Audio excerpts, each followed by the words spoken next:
몸통 굽힘과 편동안, 허리 골반 리듬에 대해서 간단하게 보도록 하겠습니다. 먼저 몸통 굽힘 동안 허리 골반 리듬에 대해서 보도록 하겠습니다. 우리가 일반적으로 허리를 숙인다거나 펴게 되면 우리는 두 가지 움직임으로 구분할 수가 있습니다. 첫 번째 허리에 대한 움직임과 두 번째 이 골반에 대한 움직임, 즉 엉덩관절에 대한 움직임을 볼 수가 있습니다. 일반적으로 허리를 숙이게 되면 허리에 대한 굽힘이 먼저 일어나게 되고 그 다음에 엉덩관절에 대한 움직임이 나오게 됩니다. 하지만 두 가지에 대한 움직임에 대한 차이가 크지 않기 때문에 우리는 이 두 가지의 움직임 중 어떤 것이 많이 움직이고 어떤 것이 적게 움직이는지를 주로 평가합니다. 자, B번 그림을 보게 되면 엉덩관절에 대한 움직임이 떨어진 것을 볼 수 있습니다. 엉덩관절에 대한 저가동성은 허리 관절에 대한 과운동성을 만들 수가 있습니다. 이렇게 돼버리면 결국 허리에 대한 과운동성으로서 척추 원반에 대한 불균형적인 압박, 신경학적인 병변 및 퇴행성 증가가 될 수가 있습니다. 즉 엉덩관절의 저가동성이 허리 분절에 대한 과운동성을 만들게 되고 허리 분절에 대한 과운동성들이 여러가지 문제들을 만들 수가 있습니다. C번 같은 경우에는 허리에 대한 움직임이 많이 부족하고 엉덩관절에 대한 움직임이 과운동성을 보이고 있습니다. 즉 허리가 뻣뻣한 사람은 골반을 이용해서 많이 숙이게 될 것입니다. 이렇게 되면 엉덩관절에 대한 증가된 압박력이 생기게 되고 통증 및 퇴행성을 가속화시킬 수가 있습니다. 이렇게 되어버리면 통증은 엉덩관절에 나올 수가 있겠죠.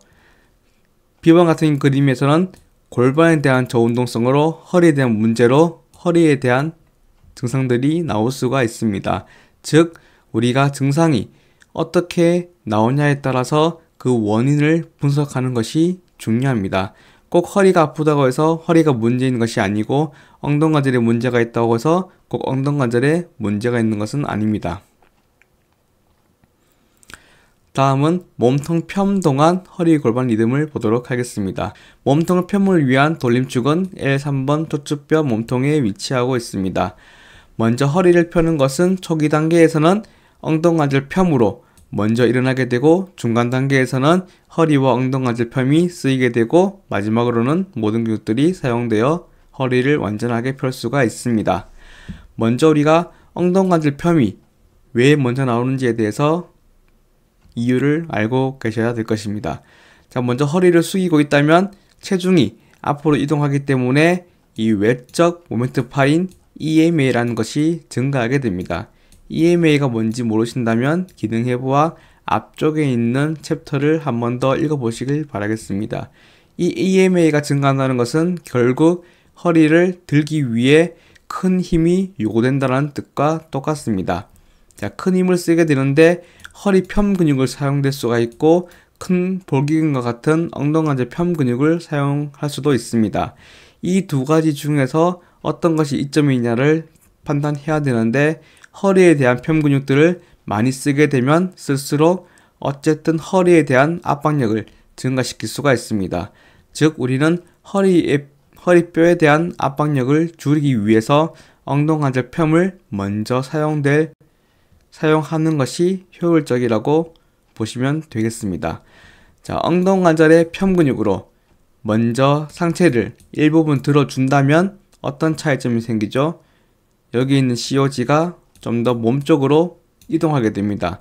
이런 COG가 몸쪽으로 이동하게 됨으로써 이 외적 모멘트 암이 결국 작아지게 됩니다. 결국 외적 모멘트 암이 작아진다는 것은 몸통을 들기 위한 근육에 대한 힘이 조금 더 낮게, 작게 요구된다라고 생각해 주시면 되겠습니다.